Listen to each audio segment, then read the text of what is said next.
Clear prop. Tower 73, Yankee number 2, following twin traffic, 3 mile final. Clear left to go. 1 Charlie Bravo, makes straight in runway 25, join 4 mile final. This is Behind the Prop with United Flight Systems owner and licensed pilot Bobby Doss and his co-host, Major Airline Captain and Designated Pilot Examiner Wally Mulhern. Now let's go Behind the Prop.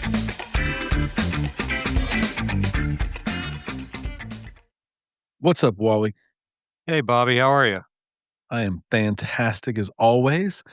We talk a lot about flying on this podcast. It is kind of the theme of the show, and this is a very critical part of flying. Today, we're going to talk about, are you ready to solo?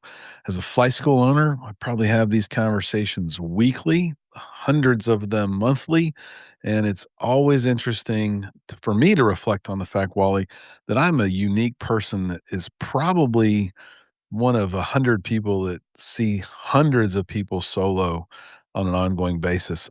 This is kind of a flight characteristic or a time in flight training that happens once and it's pretty much over.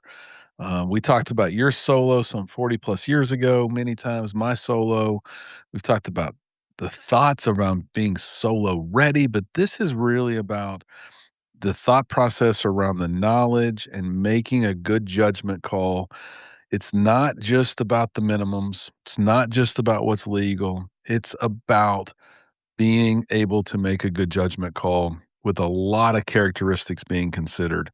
You as a DPE and still an active flight instructor, you see a lot of nervous people kind of soloing, doing that applicant ride as a private student or that private applicant, and many other people scared to death, I'm sure, pre-check ride day. But what are your thoughts at a high level on just the massive amount of information that a solo student has to be ready to incorporate into their decision to make a good judgment call?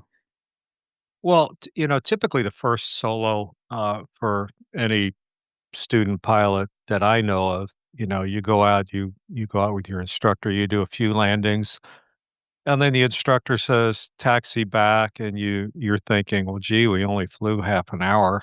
Okay, I guess he's got somewhere to go. And you taxi back, and then the instructor says, okay, I'm getting out, go around the pattern a few times. And you have that oh expletive moment of Mhm. this is it. This is really it. Um, I would say in that the first solo, there's probably not a whole lot of decision making. I mean, the instructor basically said, "Hey, go do it." And I don't know of any student pilot who has said to the instructors, "No, I'm not going today. I'm not ready for whatever reason." I think we're all ready, and I think if the instructor does it right, you kinda wanna catch your student off guard a little bit. You don't it's probably not a good idea to tell them, "Yeah, next Thursday you're gonna solo," and then the student doesn't sleep for 4 nights. Um, so I think what we're talking about is that real first solo where the student walks in the flight school or the FBO and goes up to the counter and checks out the airplane and really makes the decision whether they're gonna go out and fly by themselves. And shockingly, I mean, they're not really making those decisions all the time. I'm sure every Right. flight school's got some level of minimums. I don't think any flight school is gonna let someone solo in 15 knots of crosswind or 5 gusting 25 or low IFR, et cetera, right? So there's definitely some minimums that most flight schools would have. And then I Yeah. think there's obviously the real minimums, like I'm not legal to fly at night as a solo student, right? So there is still some boundaries or guardrails. But yeah, we now have to act like pilot in command because we are pilot in command. So we're breaking this down into 4 segments. Segment 1, airplane and environment. Know when you say no. I think it's important to be able to say no for a lot of reasons. And I think my instructors did a good job of always telling me we are trying to find a reason not to go. If we can find a reason not to go, it's a really good reason not to go. We still see too many people trying to find a reason to go. I can scud run at 1200. It's only 17 overcast. Well, There's towers out there at 1,200. Like, maybe you don't want to do that. So we're Right. looking for a reason to say no. Segment 2, weather and airspace judgment. It's more than the legal minimums. We all have personal minimums, hopefully. There's all kinds of things that would change my mind with the weather and airspace. So we're going to dive through some of that. Number 3, traffic pattern and communication. Confidence in a really busy zone. Wally, I've probably seen 16 planes in the pattern at Hooks Airport, and there ain't no way, as a 500-hour commercial pilot, I would go fly in that pattern with those 16 planes. Not because I don't think I can handle it. I'm going to assume there's 5 people out there not paying any attention. Their heads down, looking at their iPad, and they're going to run into me. No part of that do I want to be. And then segment Well, just 4, go ahead. I was just gonna say, I almost witnessed a midair today at Wow. one of the outlying airports. We were in the traffic pattern and, uh, an airplane went around and they said, "We're going around," and then I heard an air and I'm watching this. I see it on my iPad through ADS-B, and I'm thinking that there might be a conflict, and before I even said anything, the airplane above it said, "Hey, the airplane that just went around, are you aware there's an airplane right on top of you?" And, Mm. so we I don't think they woulda hit. I'd like to think not so, but, anyway, that's just a little sidetrack to what you were talking about. But yeah, even more so, that's a solo student on their first cross country. That's a real scary proposition for sure. And then Yeah. segment 4 is really the emergency readiness. I had a few things happen when I was growing up as a pilot. A shimmy dampener that stopped working, which made me have the wobbles on my front wheel, and cracked cylinder. There's no way to be ready for the inevitable that these planes, not if, but when these planes have a problem that you're going to have to know how to interact with and solve that problem all by yourself. There's not going to be an Right. instructor there to solve it for you. So Right. let's jump in right away. Segment 1, airplane and environment. Know when to say no. We kinda all I think we all know how to qualify the aircraft when we get there. We've probably done it through things like Aviate with an 1 instead of an I, and we know the the things that have to be checked, all the required inspections. Most flight schools, most clubs are probably doing a lot of that work, and we get real dependent on it. I asked a really seasoned pilot the other day, if you go to another school and they check out the plane, what are you really gonna do with the maintenance records? Um, do you really think a pilot's gonna go to another flight school and if the flight school says, "You're good to go, 100 hours, got 30 hours left, blah, blah, blah, blah, blah." You think they're really gonna go read those maintenance records? No, no, there's no way. No way. And so we're putting a whole lot of trust into the operations team and a flight school in that regard. Every time Wally flies one of my planes that he has flown many, many, many, many times, probably flew it last week, they are going to qualify that plane as if it's never been flown before. And I don't know that we have to do that every time we fly at a school like that, but man, it's good practice to really do your due diligence and take care of all pre-flight actions, not just walking around the airplane, but we have to walk around the airplane. I see it every day as I pull into the flight school, someone being a little more nonchalant about their pre-flight than I would be. It's really, really important that you do the things that you should do every time. Check all the surfaces, check all the cracks and crevices, follow the checklist, check the fuel visually, check the fuel caps visually, check the oil, make sure that the oil is where it is supposed to be, and don't skim on any of that stuff. Navigation databases, obstruction databases if you have a GPS, all that stuff really, really, really, really important. Wally, we talk about it often and people are probably tired of hearing about it, but if you had 5 things that were really, really important for aviation, pilotage, what are the top 5 things that are most important to you as a pilot? I think we're talking about Yeah, that's fuel, number 1. Yeah, 2, fuel, 3, fuel, and 4, fuel. 5. Okay. Yeah. So Yeah, assuming the prop is on the plane, we can forgo that one and say that's pretty important, but it's there. We have to have avgas. We've got to yeah. have fuel in the airplane. And so if I'm going to go on a 3-hour cross country as a solo student, I really need to understand fuel. And if I'm going to stop, what should I do on that stop, Wally? Well, maybe buy some fuel. Yes. And I see it way too often, and it's in our student handbook. I see it too many times where people don't put fuel in the airplane, and I think it's because we get a little complacent, a little sure of ourselves, and we don't put fuel in the airplane. Um, Maybe we don't want to, maybe we don't have a credit card. I don't know what the reasoning are, but the school's gonna pay you back. I mean, the school's gonna compensate you, obviously, for that fuel. There's never a reason why I would go and fly 2 hours in one direction and not put fuel in the plane. Um, it's just it's the easy button. If you don't know how to do it and you work with a flight school, you work with an independent flight instructor, you work with anybody, they will be happy to show you how to fuel the plane.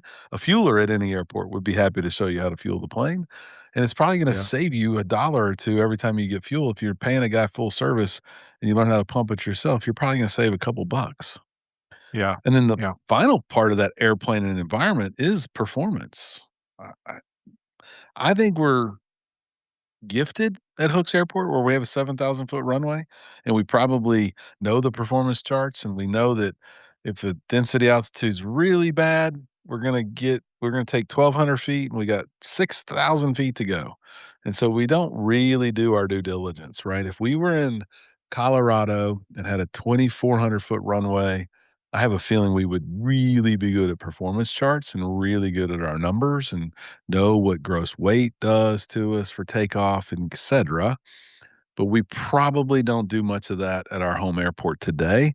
But Yeah. man, getting in a rhythm, knowing this stuff will make you a much better pilot and get your judgment to be so much more accurate. You're not going to be afraid to make those decisions if you know the performance and operating limits of your aircraft. Well, I'm gonna tell you, what a nerd I am about this kinda stuff.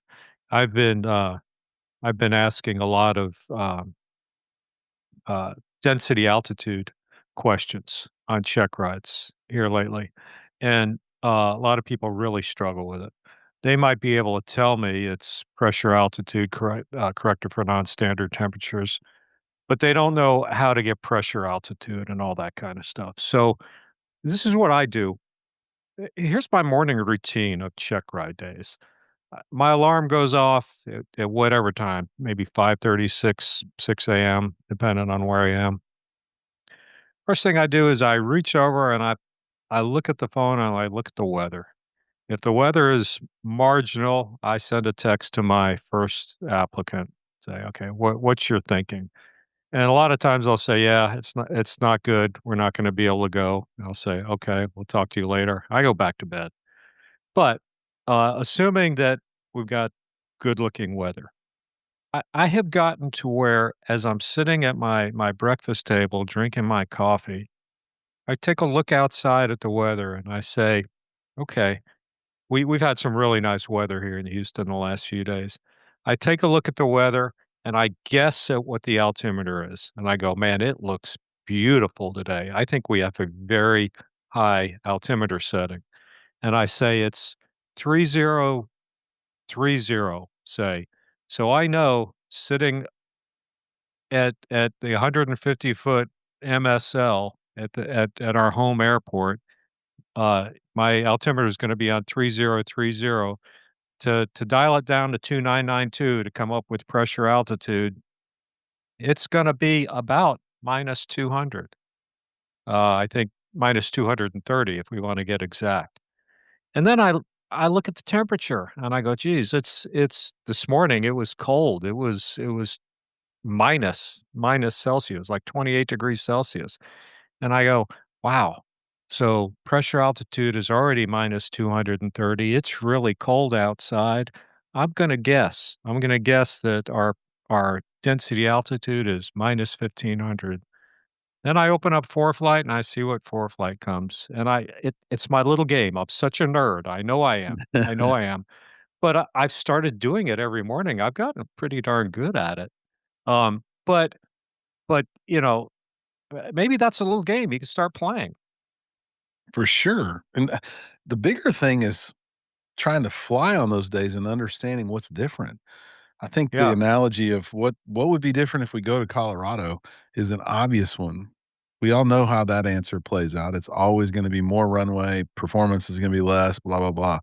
But what is it really like to fly in Houston, Texas when it's negative 1,500 feet?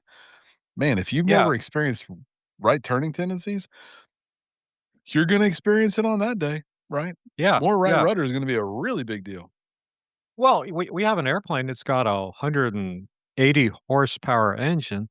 That's that's at sea level, so, you know, during the summer in Houston, we don't see 180 horsepower, on that 180 horsepower engine. Mhm. But today today we did. Oh, yeah, you might got a little extra, and I Yeah, guarantee you that prop and that wing was doing more work on that wind than ever before because it had the capability of doing it because the air was so dense. yeah, yeah, So the key takeaway for the airplane and the environment really is be ready to call it off on the ground if things don't look right. One little thing's out of balance, one drop of fuel, one drop of oil's in the wrong spot. It's always better to be down here wishing I was up there than being up there wishing I was down here. So yeah, be a good solo pilot, be a good pilot in command, and make those decisions and try and call it. Again, I think my instructors taught me well. If you can, you're looking for a reason not to go. If you find it, you're going to be better off. Instead yeah, of what I often hear is, "Man, I wish I could go. What has to happen for me to go?" That is the wrong mindset, and normally probably somebody who's not gonna get to go solo at my flight school on that day. yeah. Part 2, weather and airspace judgment, much more than just the legal minimums. Wally, you shared an experience as we were prepping for this podcast, a little something that happened today or recently, as it relates to Yeah, weather. yeah, it was about 2 weeks ago. I had a young man, and we were, um we did the ground portion, and, I'm not sure if this it was probably a private. We did the ground portion, and the forecast weather was supposed to come up. It came time to fly, and it had not come up, and he wanted, his cross country he had planned for 4,500 feet. So he said, "So I need a minimum of 5,000 feet." And I said, "Okay." I said, and as we were, discussing this, I said, "Well," I says, "could we do the cross country at 2,500?" And he said, "Oh, no, absolutely not. That's not safe." And I said, "Okay, all right." Now that's his judgment call. I'd be fine doing it at 2,500, but he was not. And I said, "Okay, all right, that's fine." So we waited around, and the weather did not come up as forecast. And then I said to him, I said, "Well, here's a thought. What if we start the check ride, we remain in the traffic pattern, we get the landings knocked out. That'll take probably 30 minutes. And maybe by then the weather will have come up to where we can go out and do the rest." And he says, "Yeah, that's a good idea. Let's do that." So we went out, we did the landings. We finished the last landing, and I said, "Okay, we're done." I said, "What's the call now? Are we gonna head out on the cross country?" And it was about, I wanna say 3,200, broken or overcast. And, he said to me, "Well, when can you get me in next?" And I said, "That shouldn't be a part of your decision making. Tell me if we're good to go on this flight." And he said, "Yeah, we're good to go." And I said, "Okay." So we head out, we do the cross country portion, we get up to 2,500 feet, we did everything. We did all the air work, we came back in, we landed, and he passed the check ride, did a fairly nice job. But I had a long discussion with him. I said, "Look," I said, "what was that all about? I mean, 4 hours ago, you told me that 2,500 is unsafe. 2 hours ago, you told me that 2,500 was safe. So, it's a little bit hypocritical here. What is it? Come up with your personal minimums and stick with it. And that should be a hard line. I hear Yeah. often that my personal minimums, I'm not going to fly. I'm not IFR rated. So if the ceilings are below 4,000 feet, I'm not going to go. And then like a week later, they want to stay in the pattern at 3,000 feet.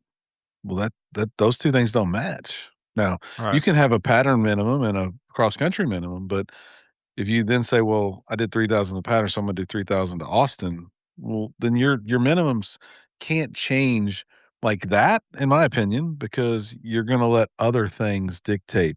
And I think, we're gonna have Paul Craig back on the show real soon. I think Paul Craig has enough experience to tell all of us that those are the reasons why the killing zone exists, because people will share their heart too much with their personal minimums and make decisions that aren't good decisions. Right. Right. Segment 3, traffic pattern and communication. You've talked a lot about mid-airs. We know they've happened. We know we've lost some pilots this year to mid-airs, or in 2025 to mid-airs. Hopefully 2026 is a better year. But man, if you're not truly versed in the pattern entry and thinking about the pattern and have rules about the pattern. When we were prepping, I told Wally, all my instructors, they say, "Hey, I'm at a remote airport. The AWAS is saying 5 knots of crosswind, but there's no crosswind, and our minimums are 5 knots." I'm like, "Well, you're the weatherman as far as I'm concerned. You're there. If there's no crosswind, there's no wind. You can solo the student." And Right. it doesn't have to necessarily be written for you to make that judgment call. So much so that if you happen to be at Navasota, a single runway airport, north and south, and there were 16 planes in the pattern, I would surely hope you wouldn't solo a student simply because that's not on my minimums in our Yeah. SOP. Yeah. There are some real basics. That's a supervised solo. And then I say to a solo student going cross country, okay, you've got all this figured out. Weather's good, winds are good, visibility's good, cloud cover is good. What are you gonna do when you get to the big airport of College Station and the big runway's closed because the jet has a flat? I mean, it's Yeah. that's hard. I don't expect Yeah. them to know everything, but you gotta have some judgment. Well, I'm not Yeah. gonna get cross country time, Wally, if I don't touch down. Well, Then you you don't get cross country time. okay. I mean, Yeah. sorry. We've Yeah. all been Yeah. there. We probably all had that, right? Yeah. I think one thing that frustrates me a little bit is I think sometimes CFIs talk too much in the airplane. When you learn to be a CFI, it's impressed upon you that you need to teach, you need to teach, you need to teach. And how do we typically teach? By talking, talking, talking. Tell your student this and this and this. I'm going to beg to differ. I'm going to say the primary objective of a CFI is not so much to teach, but it is to provide an environment where effective learning can take place. And sometimes the most effective learning is by you keeping quiet a little bit. And I think what's happening, because I see this when I do CFI check rides, it happened today. We're in a non-towered airport at this traffic pattern where we almost saw the midair, but I don't know. That's probably over sensationalizing things. But the applicant was a CFI applicant was just talking the whole time in the traffic pattern, and at the end of the check ride, I told him, I said, I'm gonna be honest with you, I was not paying attention to you, I was not listening, I was listening to those other 4 airplanes in the traffic pattern trying to figure out where they were. And to the instructors, I think sometimes we need to show the student that the best thing that we can do in a busy traffic pattern is to keep our mouth shut and listen. Man, that's hard to do sometimes when you think Yeah, you can teach something, as you said, right? I But I know, think you're right I on. know. It is a critical part of the education process. Learning can occur when no one's talking. no Yes, question. absolutely. Um, the other big deal I think about the traffic pattern and the communication piece is, man, I can remember memorizing the light gun signals and really wondering, am I ever going to use this? Is this just for my check ride? You're you hope to never use them, but if you have to use them, you need to know them. And maybe knowing them is as good as having them on your knee board. But the communication component and the pattern entry component really is the key. You have to be able to make your radio calls at a non-towered airport and tell everybody what you're doing, or you're gonna unfortunately probably run into somebody one day. And at a towered airport, you need to know the rules. You need to know whether or not you can enter their airspace. You need to know a few important things. If you end up having to divert, and God forbid you're a solo student, you go into need to get into Charlie, it's not just them saying your radio number at that or your call sign at that point. You need to be cleared in, and these things are critical. Yeah. And hopefully the CFIs are doing a good job of teaching this stuff. But I think sometimes just what I see around our flight school, we get a little, they should just know that, but we got thousands of hours in the building.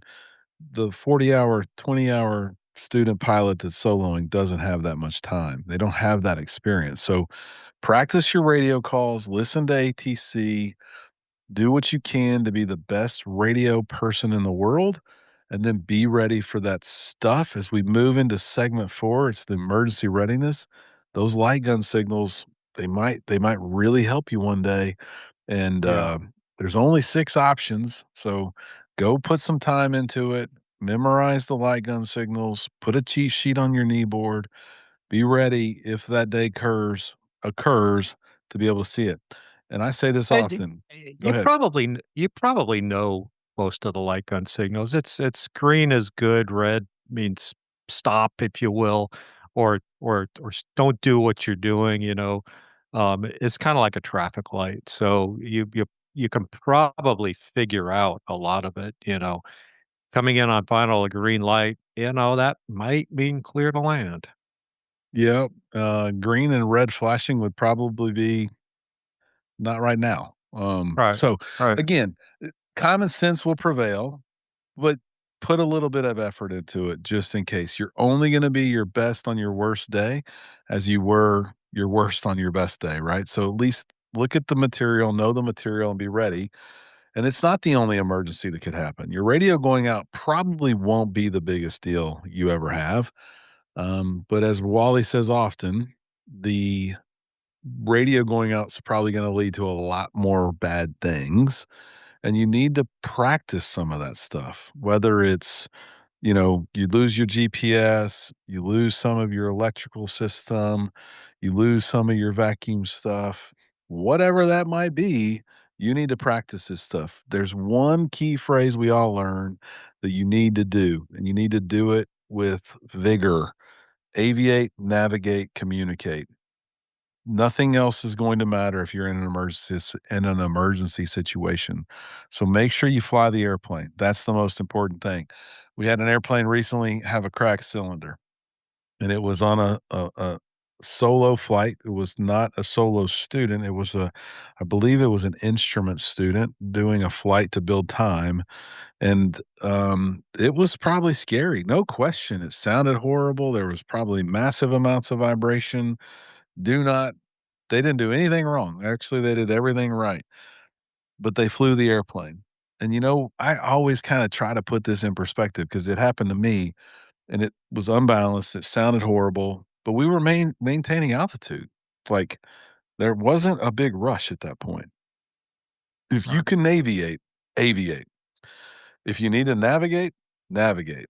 And then if you can, communicate, but it's not that important.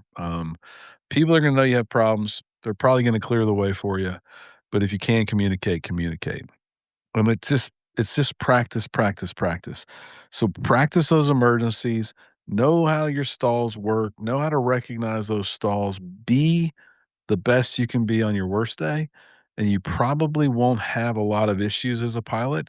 Wally, you've been flying for 40 plus years.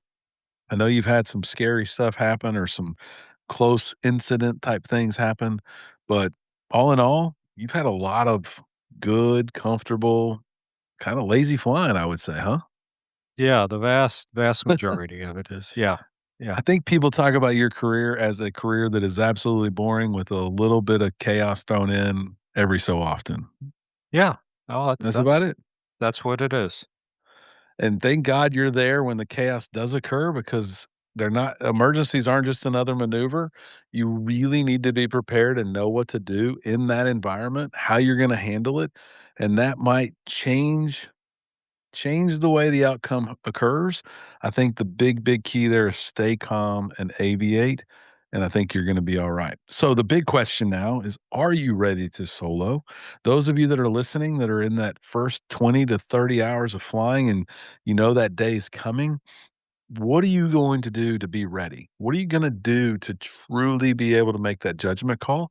And it's something that you have to do and not your instructor, something that you're going to have to do and not your designated pilot examiner. And if you don't feel ready to make that judgment, keep listening to this podcast, keep reading the PHAC and the Airplane Flying Handbook, and keep working with your instructor to be the best pilot you can possibly be. Fly safely and stay behind the prop.